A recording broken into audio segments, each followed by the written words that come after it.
It's like a snake shedding its skin. It doesn't announce it, it doesn't look for witnesses, it doesn't make a fuss. It simply sheds what it no longer needs. And when someone sees it again, it's no longer the same. That's how real change works. It's not negotiated, it's not publicized, it doesn't ask for permission.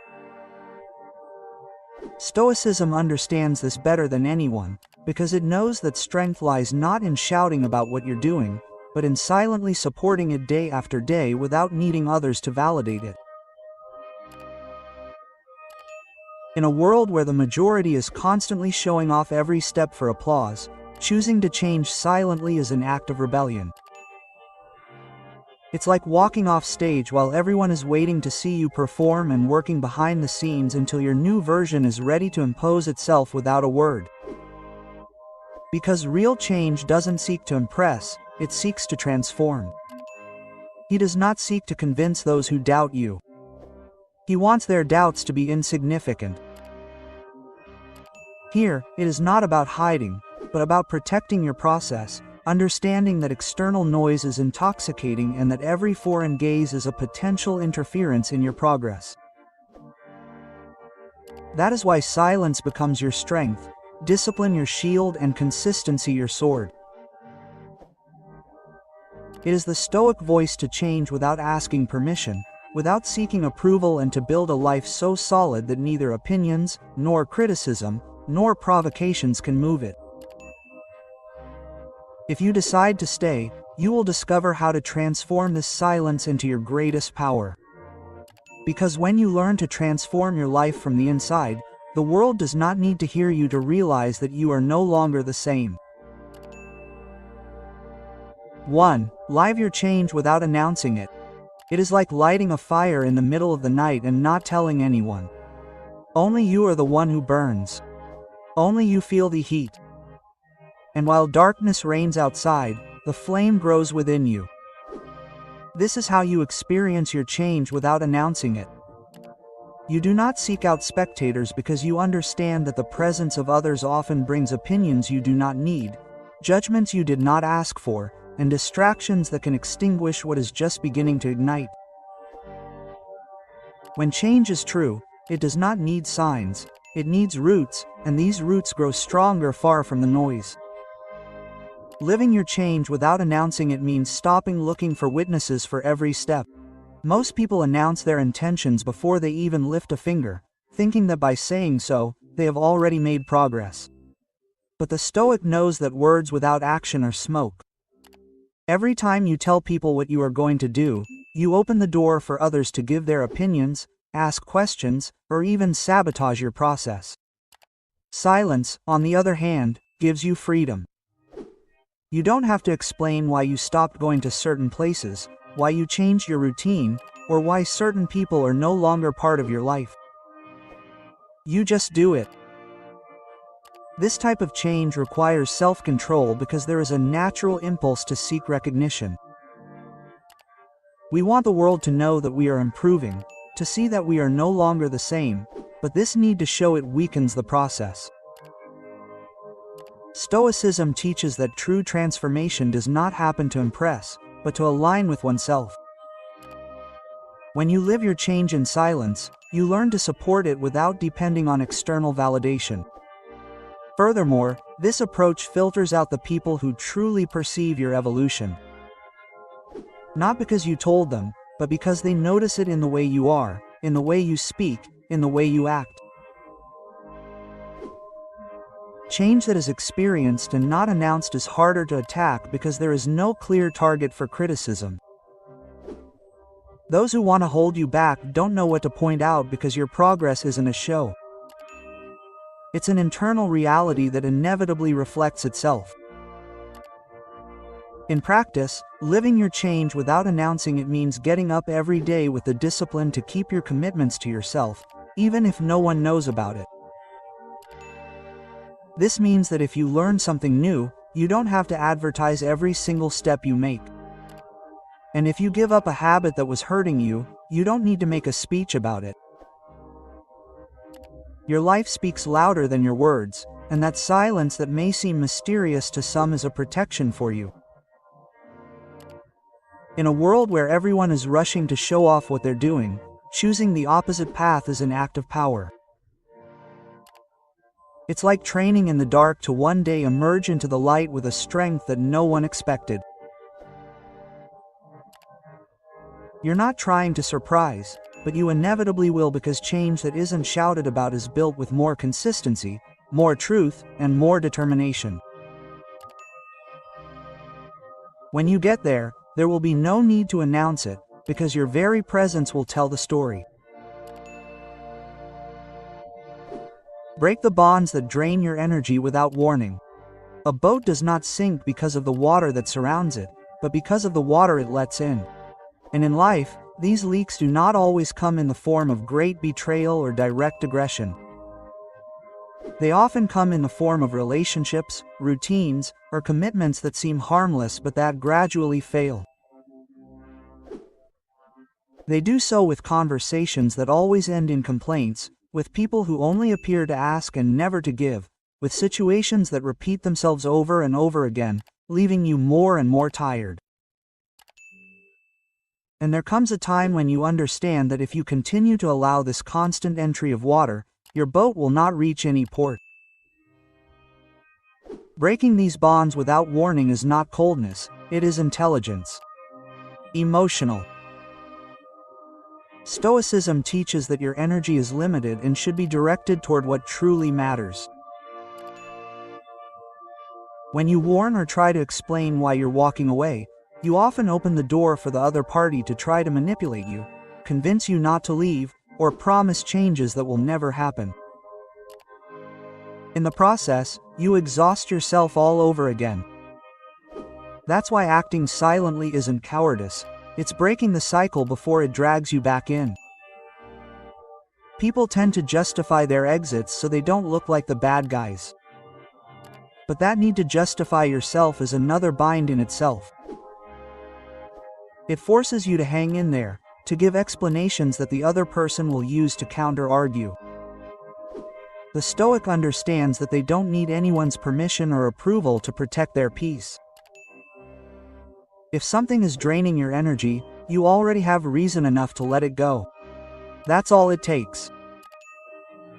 In practice, breaking up without notice means that one day, you simply stop responding to messages that don't add up, that you leave groups where your presence means nothing, that you cancel commitments that are only maintained out of habit. There is no long discussion because you have already experienced enough to know that it does not change the outcome. Your absence becomes your answer. And even if some will try to seek you out to ask for an explanation, you will discover that you did not go and give it to them. Your life, your energy, and your time are yours. The real challenge comes after the break. Resisting the urge to come back. Nostalgia, the fear of being perceived as distant or the illusion that this time will be different can push you to reopen a door that you closed for a reason. That's where discipline comes in. Clearly remembering the feeling of exhaustion, the mental weight you were carrying, and the lack of reciprocity you were experiencing will keep you going. Stoicism teaches that being consistent with yourself is more valuable than the comfort of giving in. Breaking ties without warning also has a protective effect on your process of change. If you're building a new version of yourself, you can't surround it with the same dynamics that were holding you back. Silence and distance work like a shield. There are no holes for old habits to enter, no open windows for the past to come back and settle in. Some will interpret your decision as indifference, but what you're really doing is showing respect for your own well-being. You don't need applause or understanding, just results. And over time, you'll notice how the energy that used to escape begins to build up. This energy is what will allow you to work with more focus, to connect with people who truly contribute, and to move forward without feeling like each step weighs twice as much. Not all endings need words. Some require a silent, clean, and definitive closure. Breaking up without notice is an act of self-love that, although it may upset others, frees up space for what truly matters. Because your boat was not made to sink, but to sail with strength towards where you have decided to go. And for that, you need everything that does not bring wind to your sails to stay behind, without goodbyes, without explanation, without looking back. 3. Build your discipline away from the gaze of others. The rain that feeds a river makes no noise when it starts. Drop by drop, without warning, it fills the riverbed until one day its force becomes unstoppable. This is how true discipline is forged. It is built in the invisible, in the hours that no one counts, in the spaces where there are no witnesses or applause. Just you facing yourself. When you learn to build away from the gaze of others, you eliminate the fragility of depending on external validation and create a foundation that is impossible to break. The problem with showing each step is that motivation becomes contaminated. If you work to impress on the day you don't receive recognition, your consistency falters.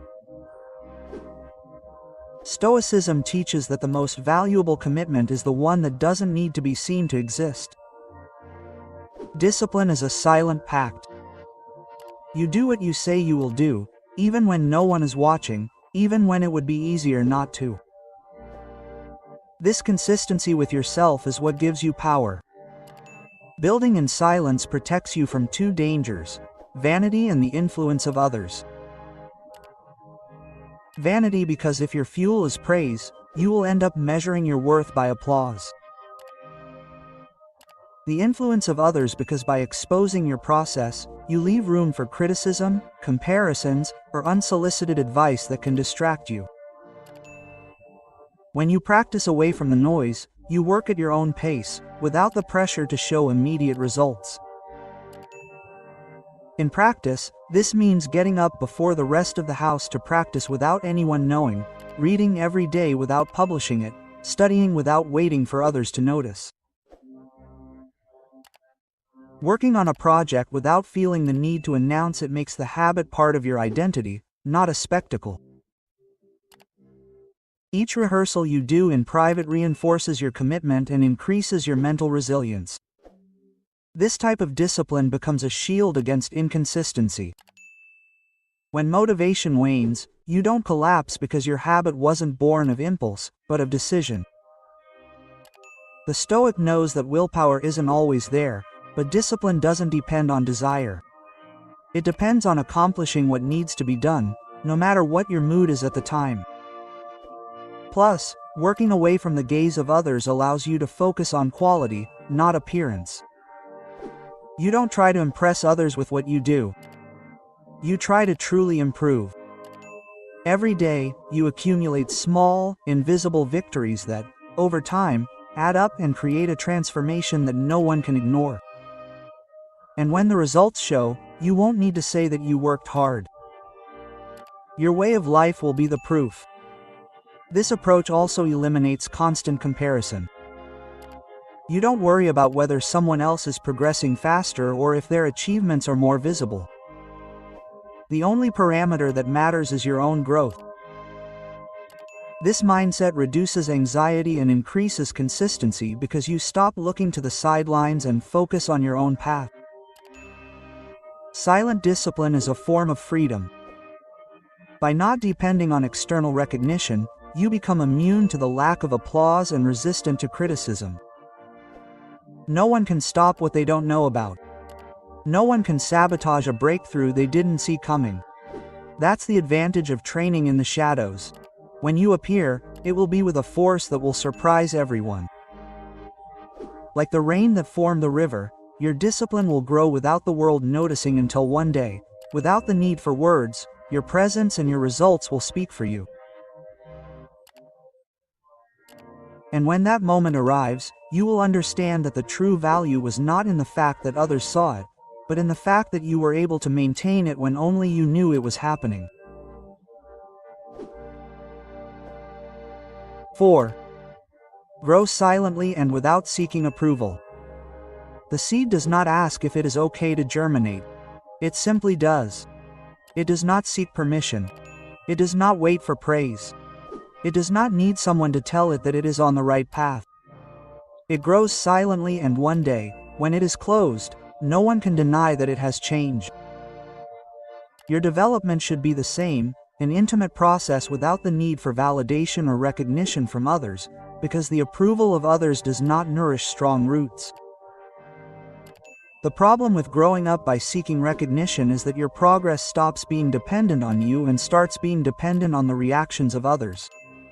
If you receive praise, you feel motivated. If you receive silence or criticism, you doubt your path.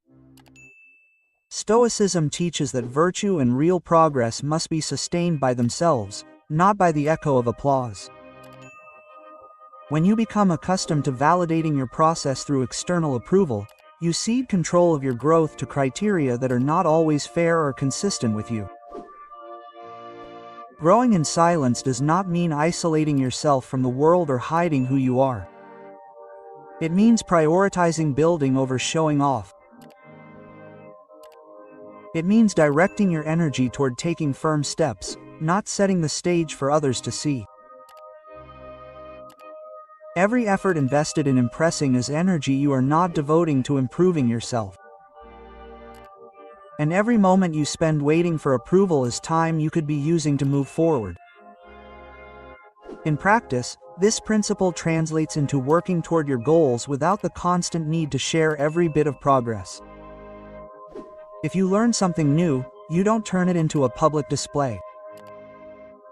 If you develop a habit, you reinforce it through daily repetition, not immediate validation. If you change your thinking, you do so because it's consistent with your values, not because it earns you approval. Approval is volatile. Today, you may receive praise for your progress, and tomorrow, the same people may criticize you for continuing to move forward. If you base your growth on this instability, your consistency will suffer. The Stoic understands that the judgment of others is something outside of their control and that the only thing truly theirs is the intention and effort they put into their own development. Furthermore, growing in silence allows you to avoid anticipated resistance. Often when you announce your changes, you face criticism, doubt, or even sabotage from those who don't want you to change because it forces them to question themselves. By keeping your growth out of the spotlight, you eliminate much of this interference. There will come a time when the change will be obvious, and at that point, there will be nothing they can do to stop it. Silence in your process also builds self-confidence. When you don't seek approval, you learn to evaluate your progress by your own standards. You become able to keep going even when no one else recognizes you because you no longer need them to. This emotional independence is one of the greatest strengths you can develop, and it's the one that allows you to move forward even in the midst of misunderstanding or indifference. Over time, this silent growth accumulates and becomes impossible to ignore. You won't need to say that you've changed. Your actions, your decisions, and your results will clearly show this.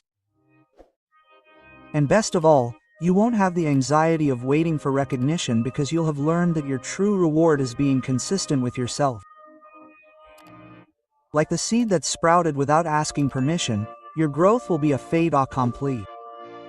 And when others see it, they can say what they want, but they won't be able to deny the obvious.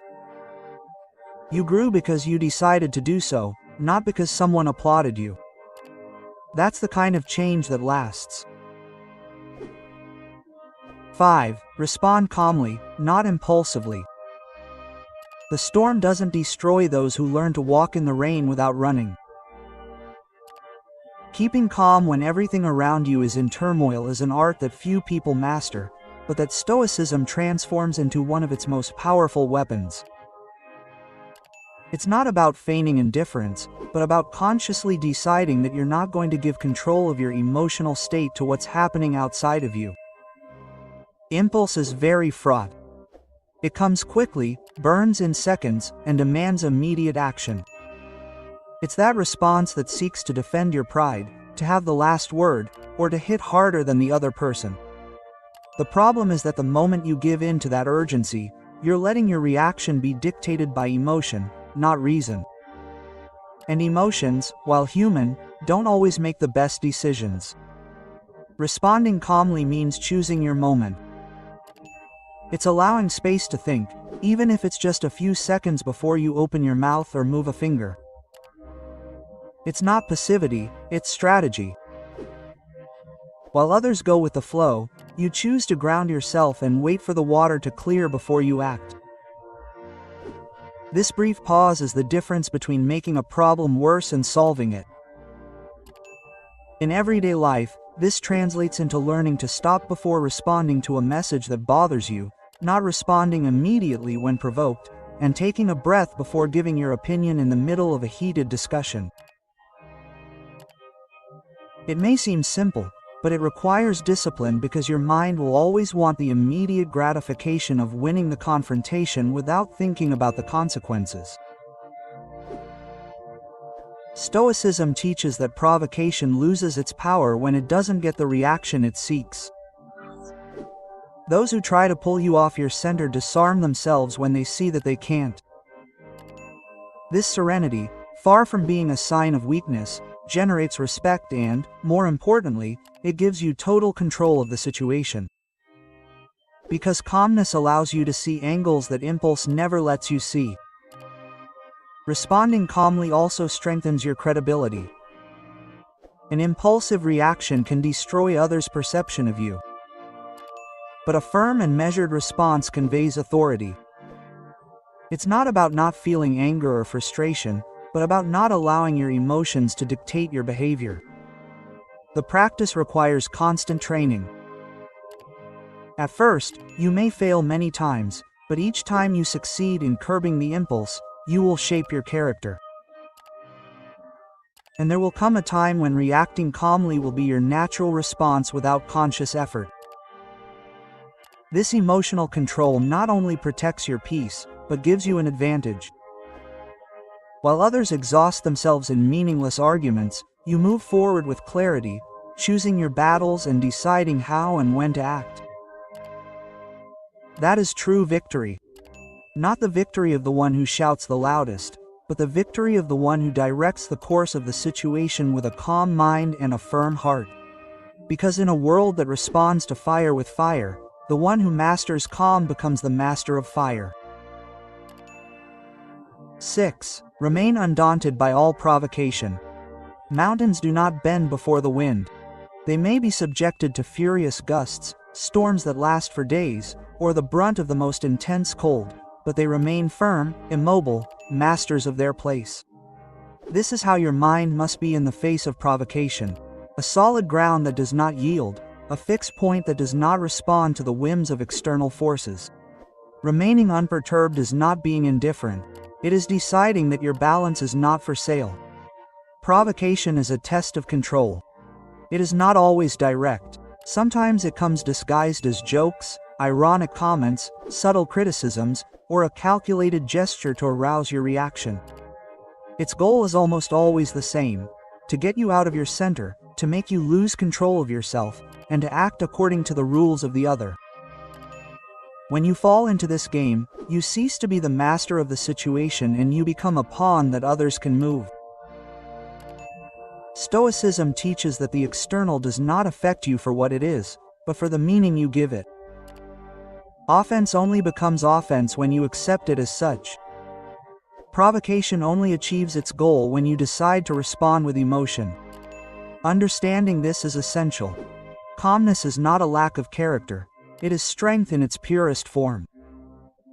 Remaining unperturbed requires a trained mind. It means observing the attempt at provocation, recognizing it, and deciding not to give it the power to alter your state. It does not imply total passivity. You can respond if necessary, but the response is one of reason, not anger.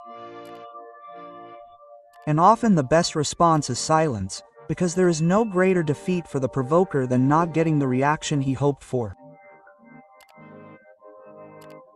In practice, this translates into not letting a sarcastic comment ruin your day, not allowing a look of contempt to distract you from your goal, not changing your mood just because someone else tries.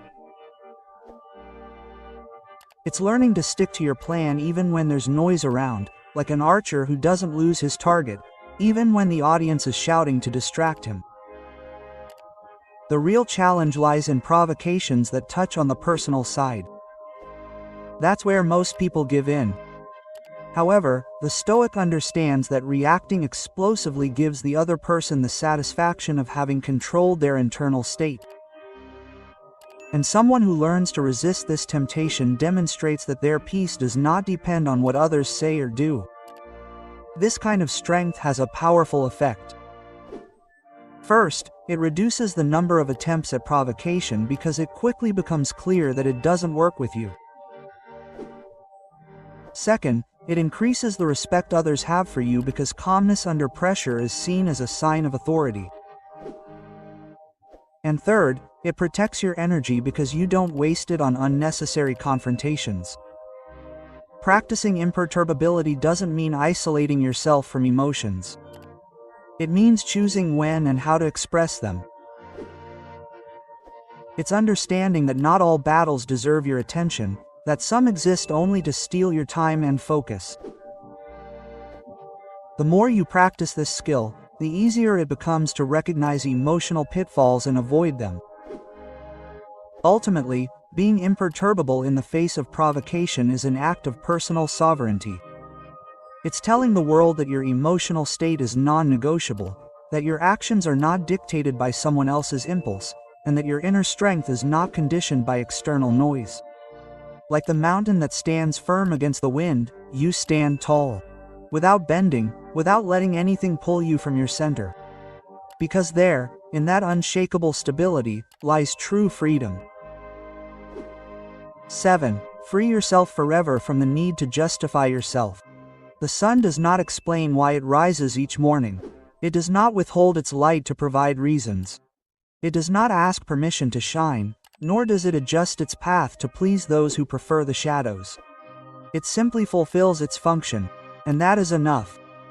This is how you should live, acting according to your convictions, without feeling compelled to justify every step you take.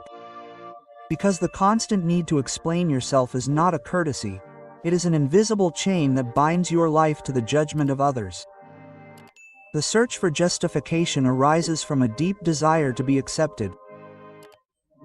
We want to be understood, to have our changes approved, to have our decisions validated, but this approval is unstable because there will always be someone to criticize, doubt, or ridicule what you do. Stoicism teaches that you cannot control what others think, and that exhausting yourself trying to do so is a waste of energy that could be invested in your own growth. Every time you over-explain, you give away power. It's like giving someone else the key to your direction, allowing them to decide whether you move forward or stop. Breaking away from this means accepting that your life doesn't need a jury to live. This isn't arrogance, it's consistency. If your actions are aligned with your principles, you don't need external approval to execute them. In everyday life, this manifests itself when you change career direction and feel like you have to make a speech to everyone who has an opinion, when you decide to end a relationship and detail it as if your happiness depended on it, or when you adopt a new habit and try to convince those who will never practice it. The truth is simple. Those who respect your path don't need detailed explanations, and those who don't won't change their minds even if you give them. Stopping justifying yourself takes courage because it involves tolerating that some people don't understand you. At first, this is especially disturbing if you've lived a life of seeking approval. But this discomfort turns into freedom when you discover that your energy is no longer diluted in pointless arguments. You move faster, think more clearly, and act more decisively. Because your compass points to what you want, not what is expected of you. Stoicism is clear. Act according to your values and let the outcome speak for you. Words are debatable, but facts prevail. When your life reflects what you believe, justifications lose their meaning. It's not about refusing to give reasons when they are needed, but about recognizing that not all questions deserve an answer and not all criticisms deserve a defense. This detachment is also strategic. The less you reveal about your decisions, the less room you leave for others to use your information against you. You protect your process and reduce the distractions that try to distract you. Your silence becomes a natural filter. It separates those who respect you from those who just want to get in the way. The freedom to not justify yourself is a declaration of personal independence. It is assertive. What I do is at peace with who I am, and that is enough. When you reach this point, external opinions become background noise. You continue to move forward like the sun without stopping your journey to explain why you shine. Because the best proof that you are on the right path is not in what you say, but in the life you build each day. 8. Stand firm even if others resist your transformation. The day you decide to truly transform yourself, something more than you begins to change. Your environment, accustomed to the version of you it knew, is forced to react. Some people will celebrate it, others will ignore it, but there will be those who will be uncomfortable. They may not say it directly, but you will notice it in looks that were once neutral but now become calculating, in jokes disguised as innocence, in comments that seek to minimize what you do. This is no accident. Your shift away from the emotional routines that others felt comfortable with, and that discomfort turns into resistance. Stoicism teaches that this reaction is inevitable. Genuine change alters not only what you do, but also the dynamics that others have with you. If you were previously complacent, your newfound firmness disconcerts them. If you previously adapted without protest, your ability to say no is now uncomfortable to them. And if you were previously predictable, now they no longer know how to control you. Don't mistake this resistance for a sign that you are on the wrong path. In fact, it is often evidence that you are making serious progress. Standing firm in the face of this opposition is a challenge that goes beyond physical strength or daily discipline. It's an internal battle to not give up your leadership in exchange for acceptance. The urge to reassure others, to soften your boundaries so as not to upset them, is strong. But every time you back down to please, you don't just lose the ground you've gained. You also send the message that your life can be shaped by others' discomfort. On a daily basis, this steadfastness means continuing to build your habits, even if you receive criticism, maintaining your standards, even if others consider them exaggerated, and protecting your progress, even if people try to convince you that you're exaggerating or that it's not necessary. It means understanding that your transformation is not a collective project, but a personal decision. No one but you will suffer the consequences of your stopping, and that's why no one but you can decide whether you continue. It's important to understand that resistance from others is not always malicious. Often, it's fear. Fear of losing the place they once held in your life. Fear that your progress will leave them behind. Fear that your example will force them to look at themselves and confront their own lack. But this fear, even if you understand it, must not become the rudder that directs your path. Stoicism reminds us that virtue is tested by difficulty. Standing firm when everything is easy requires no effort. True strength is demonstrated when external paths try to push you back and you choose to keep moving forward. This resistance you feel today is actually a natural filter. It separates those who are ready to walk with you from those who only wanted the version of you that suited them. If you persist, something powerful happens. The initial opposition begins to transform. Some will adapt to your new version and over time will respect the consistency you demonstrate. Others will disappear from your life, freeing up space for new relationships that match your growth.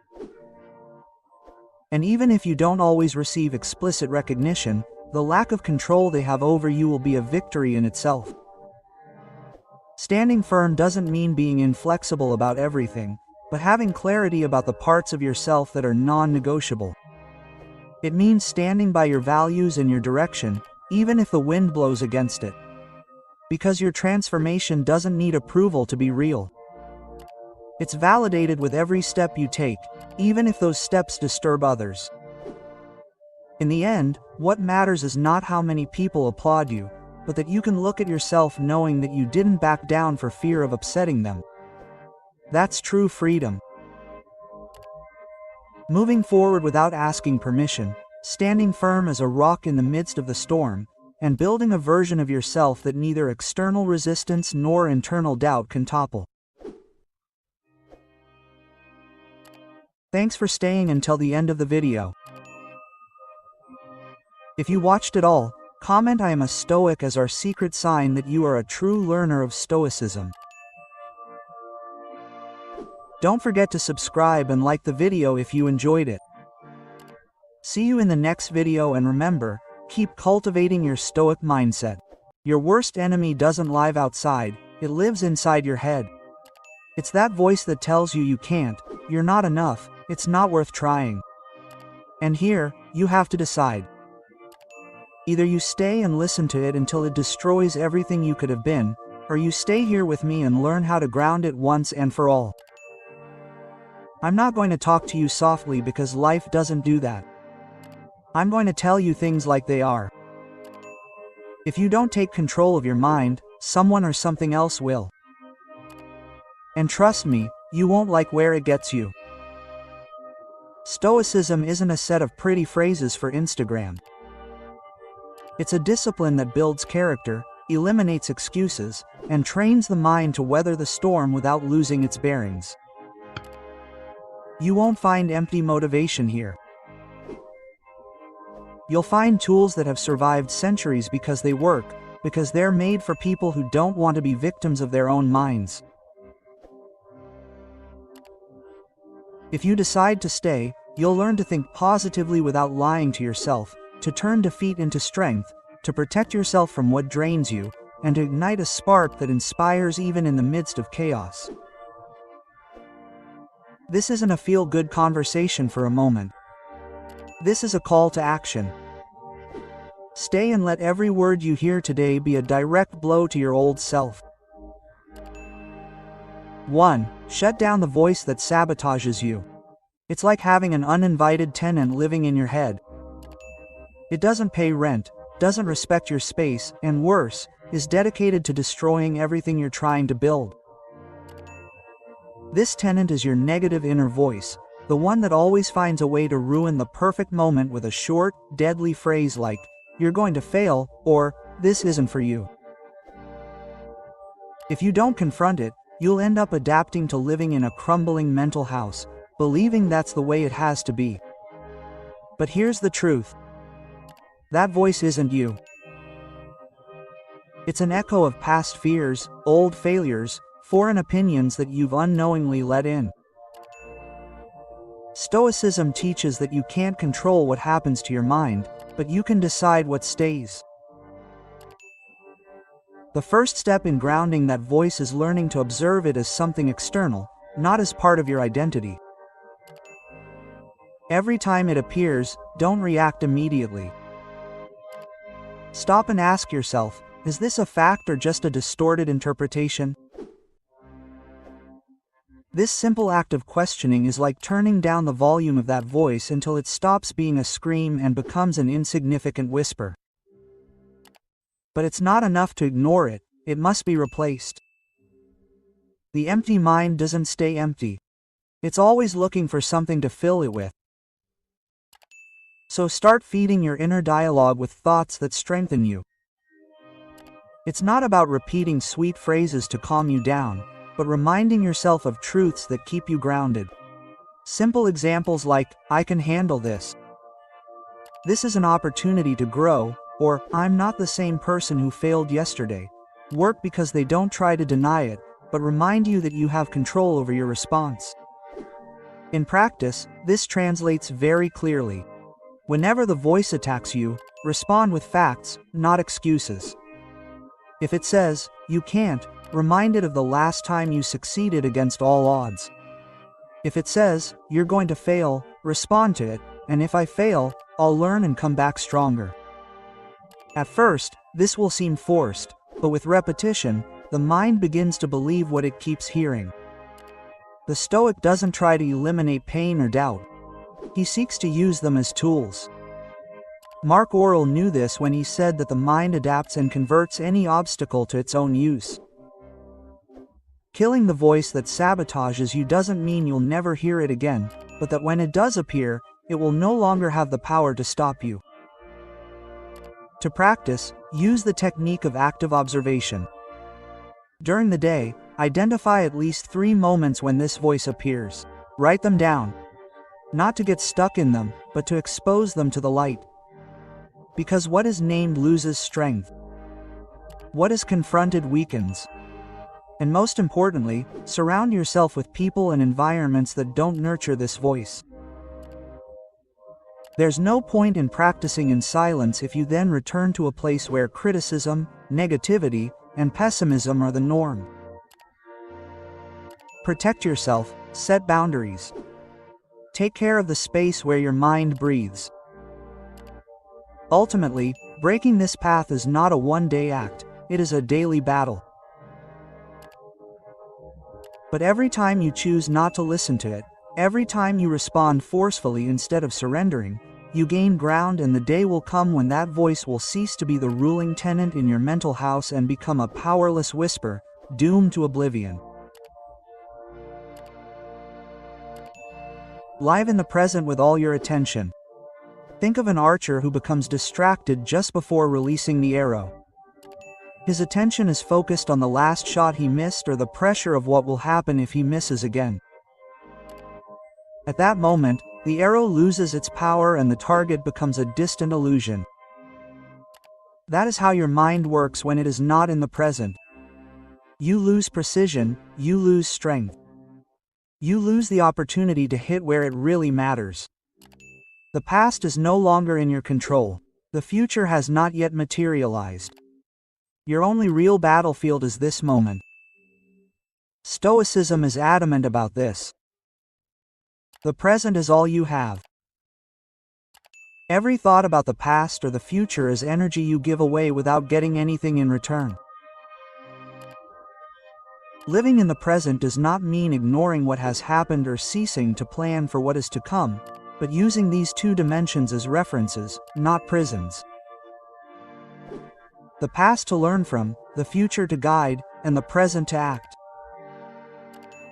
Training yourself to stay here requires discipline.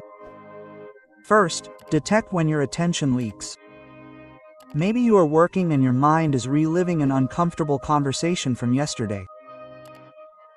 Maybe you are trying to rest and you start creating doomsday scenarios for tomorrow. At that moment, stop and breathe. Ask yourself, can I do something with this right now? If the answer is no, bring your attention back to what's in front of you. The mind grows stronger in the present, just like a muscle in the gym. With repetition and persistence, practice presence every day. If you're speaking, listen with absolute attention, not thinking about your response until the other person is finished. If you're eating, savor each bite without the autopilot of staring at a screen. If you're working, turn off distractions and give yourself the last chance to do well. A helpful exercise is sensory grounding. 3 times a day, stop and acknowledge 3 things you see, 2 you hear, and 1 you physically feel. It's a way of forcing the mind to be in the here and now. It may seem simple, but it's like planting a stake in the ground so you don't get swept away by the current. When you train your attention in the present, something powerful happens. Anxiety diminishes because you don't feed future fears, and guilt dissolves because you don't dwell on past mistakes. Your decisions become clearer because you work with facts, not assumptions. And you begin to live life with more intensity because you stop living as a distracted spectator and become an active participant. The present is like the edge of a sword, sharp, precise, and effective. You lose power as soon as you stray from it. That's why every time your mind tries to drag you elsewhere, take a breath and remember, this is where I live, this is where I fight, this is where I win. Life doesn't stop for you to get your thoughts in order. It happens now with every decision you make and every second you let pass. Make every moment count, because when you learn to live in the present with your full attention, you discover that time ceases to be an enemy that slips away. To become the ally that multiplies your strength and gives you an advantage over those who remain stuck in a place that no longer exists or has not yet arrived. 3. Project confidence with every step. A beacon does not compete with the storm to prove that it shines. It simply stays lit, steady, illuminating those who observe it from afar. This is how true confidence manifests itself. It does not need to boast or seek approval. It manifests itself in the way you walk, talk, and act. But to get to this point, it is not enough to feign security. It must be built from the inside out until it becomes part of you and not a mask that breaks at the first blow. Stoicism teaches that confidence is not consistency. If you say you're going to do something and you do it, and your actions back up your words, your mind begins to recognize that you're someone who can be trusted. This internal certainty projects outward and people see it even when you're not speaking. It's not magic, it's discipline. Projecting confidence doesn't mean never having doubts. It means that even when there are doubts, you decide to move forward anyway. The difference between someone who conveys strength and someone who conveys insecurity lies in their relationship with fear. The insecure person hides it or lets it paralyze them. The confident person recognizes it and uses it as a driving force. To practice, start with your posture and body language. Don't underestimate the impact of walking straight, making eye contact, and maintaining a firm tone of voice. The body influences the mind as much as the mind influences the body. If you adopt the posture of someone who feels capable, your brain begins to align its thoughts with that image. But here's the twist. False confidence shatters quickly because it's built on the opinions of others. If your security depends on applause, the moment you receive criticism, it crumbles. Stoic confidence doesn't depend on external validation. It's based on internal principles that don't change with the wind. A helpful exercise is silent preparation. Before you walk into a meeting, take on a challenge, or make an important decision, mentally review what you can and can't control. If you've prepared and done your part, there's no reason to be afraid. If some things are out of your control, accept them and move forward. This clarity gives you solidity and prevents you from getting lost in what-if scenarios that only fuel insecurity. Also remember that projecting confidence isn't something you're forced or dominated by. It is about conveying calm and security even in the midst of chaos. It is like being the person who, when everything is falling apart, keeps a calm voice and steady hands, inspiring others to follow. This ability cannot be improvised. It is practiced day after day in small decisions. It is not about building a perfect image, but about eliminating what has destroyed it. Every time you speak badly of yourself, exaggerate your mistakes or apologize for existing, you are sending the message to the world that you do not have confidence in yourself. Replace this habit with that of acknowledging your successes, even small ones, and owning up to your mistakes without turning them into eternal condemnation. Projecting confidence is an act of respect for yourself. It is walking knowing that you do not control everything, but that what depends on you, you will support until the end. It's not begging for attention or approval because you understand that your value is non-negotiable.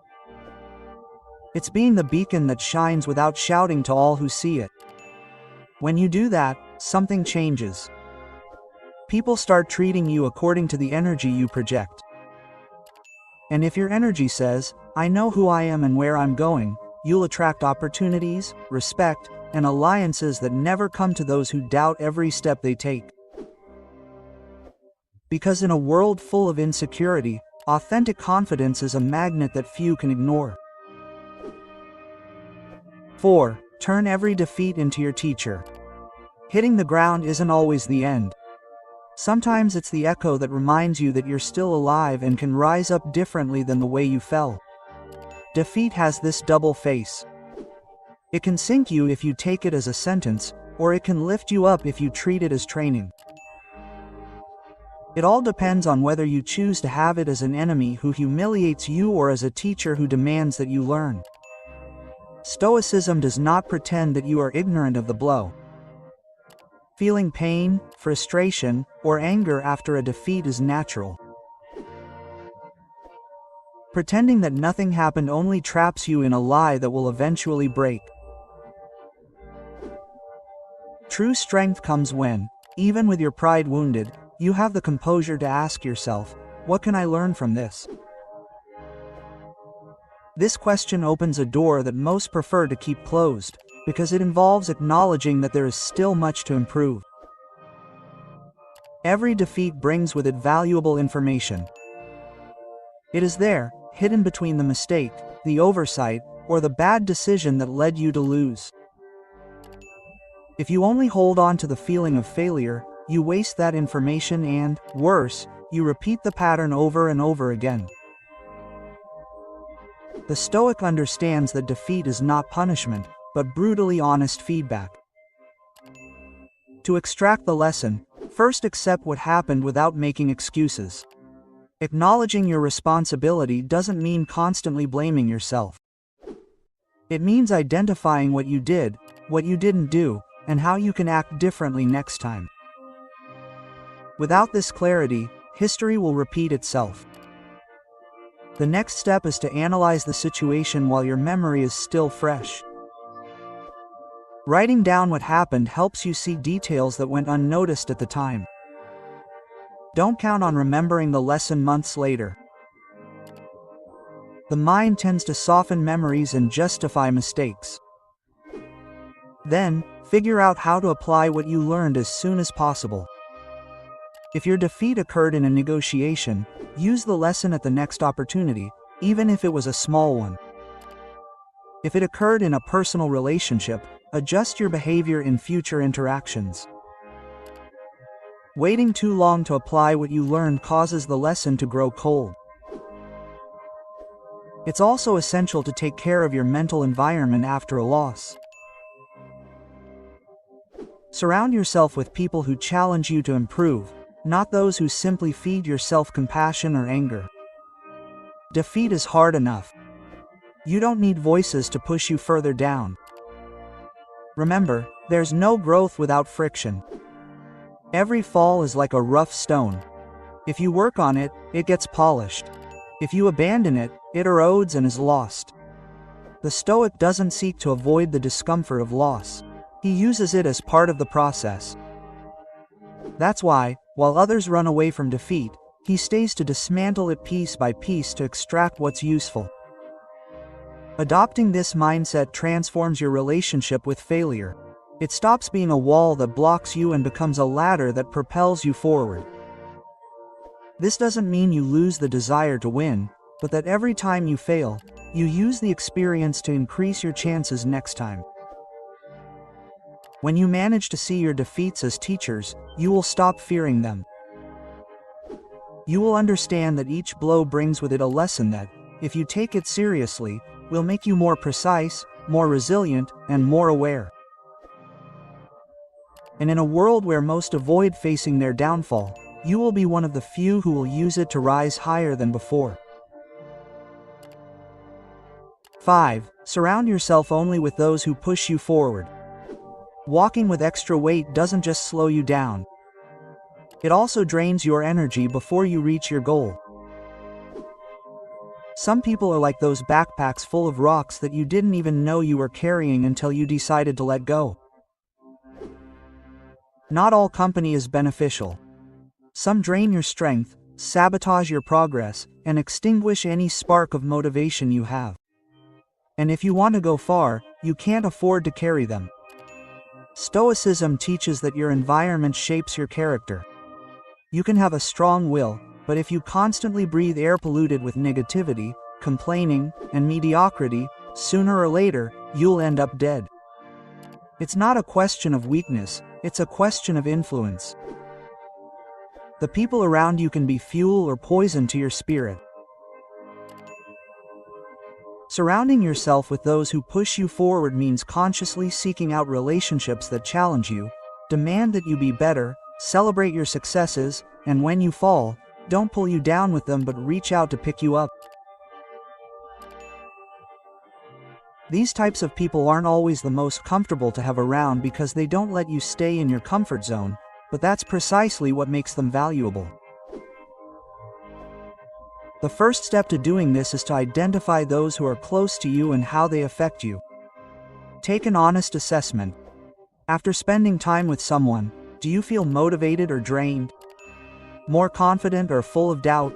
The answer will tell you who adds and who subtracts. The second step is to set clear boundaries. It's not about radically removing everyone from your life, but about reducing the time and energy you invest in those who drag you down. This can be uncomfortable and even create conflict, but it's a necessary filter if you want to preserve your mental strength. It's also important to actively build your positive circle. Don't wait for these people to appear by chance. Seek out communities, environments, and friendships where your values are shared and growth is encouraged. This could be a study group, a work team, a mentor, or even someone you admire and with whom you have inspiring conversations. The Stoic knows that it's not about being surrounded by flatterers, but by people who can tell you the truth, even if it hurts, always with the intention of seeing you grow. This balance of support and challenge is what builds character. And remember, you also have to be that person who pushes others. You can't demand a better environment if you don't bring value yourself. Trust, respect, and motivation are two-way streets. Remember, life is too short to spend it in relationships that hold you back. You don't have to justify your distance or ask permission to protect your energy. Stay close to those who help you grow, even if it means having a smaller circle. A small but strong group is worth more than an empty crowd. When you start surrounding yourself with the right people, you'll notice the change. You'll think more clearly. Your goals will seem more attainable, and your determination will strengthen.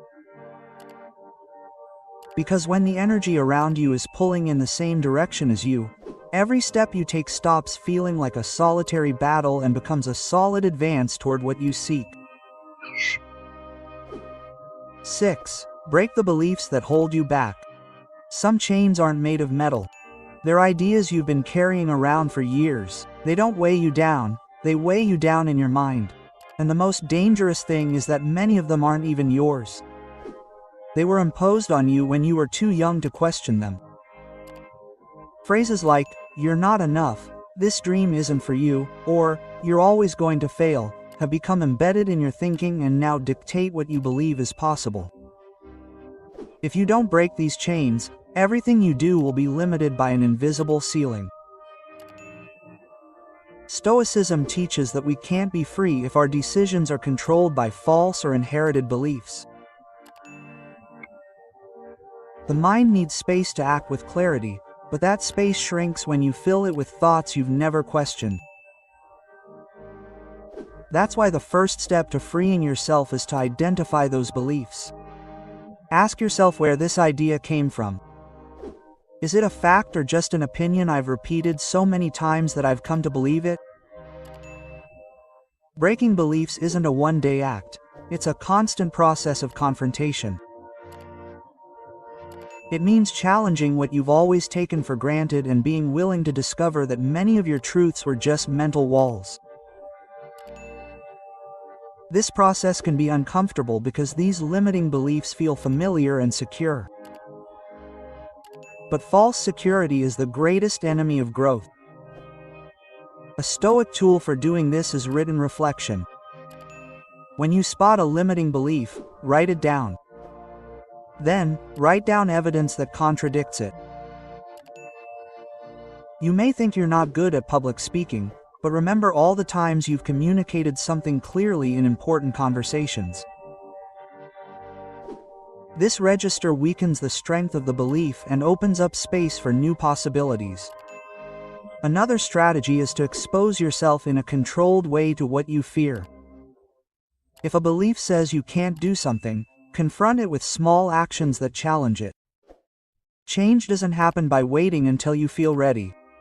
It happens by taking action even when you're not. Every time you prove otherwise, the chain rusts a little more. It's also essential to analyze where these ideas come from. Often, they're not born from your experience, but from the fears and frustrations of others. Parents, teachers, friends, or partners may have projected their insecurities onto you. Acknowledging this isn't blaming. It's understanding that their words don't define your ability. The Stoic is not afraid to destroy what does not serve him because he knows that every broken belief opens up space to build something stronger. He does not cling to thoughts simply because they have always been there. His commitment is to truth and efficiency, not comfort. Surrounding yourself with different perspectives also helps. Listening to people who have accomplished what you thought was impossible exposes the cracks in your own beliefs. Not to compare yourself, but to show you that the limitation you see is not universal, it is personal and therefore changeable. Every time you break a limiting belief, you reclaim a piece of freedom. It is like opening a window in a room that has always been closed. Suddenly, fresh air comes in and you see that there is much more beyond what you thought. Change is gradual but cumulative. What seems like an impassable wall today will be tomorrow just a reminder of something that once held you back. Living with binding beliefs is like walking with invisible shackles. Breaking them is not easy, but each broken link changes the way you walk toward your goals. And when the shackles finally fall, you don't just move faster. You move forward with the certainty that you are the one who decides the path, not the old ideas you have accepted without question. 7. Make your mind your strongest refuge. A soldier who in the middle of the battlefield has no safe place to fall back on is doomed to exhaustion until he falls. Life works the same way. If your mind is not a refuge, it will be a minefield that wounds you from the inside. You can have the best environment, the best plan, and the best opportunities. But if your mental space is filled with chaos, any progress will become fragile. Stoicism teaches that the only thing that is always in your control is your inner self.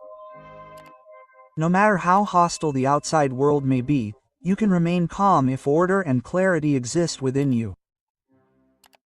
This is not a luxury, it is a necessity to survive the difficult days and enjoy the good ones. Making your mind a refuge involves two tasks: clearing what weakens it and strengthening what protects it. The first is to identify the thoughts that only generate noise and exhaustion.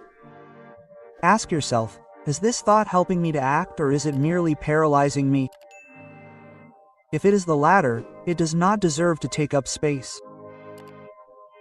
The second task is to cultivate mental habits that support you in all circumstances: reflection, focus, gratitude, and resilience. Mental cleansing is not achieved by ignoring what is uncomfortable, but by confronting it with courage. Whenever an intrusive thought appears, observe it as an unwelcome visitor. You do not need to fight it, but you do not give it a chair to stay on either. This distance allows you to avoid becoming a slave to your own internal dialogue. Strengthening the mind requires daily practice. The Stoic meditates not to escape, but to train in mindfulness. Dedicating a few minutes each day to centering your breath, examining your emotions, and organizing your thoughts is like strengthening the walls of your refuge. It may seem insignificant, but over time it creates a solid foundation from which to act without losing your composure. Your environment also has an influence. Even the strongest refuge can deteriorate if it is constantly exposed to toxic environments or stimuli that generate anxiety. Protect what you consume. News, social media, conversation. If something does not bring clarity or strength, reduce its presence in your life.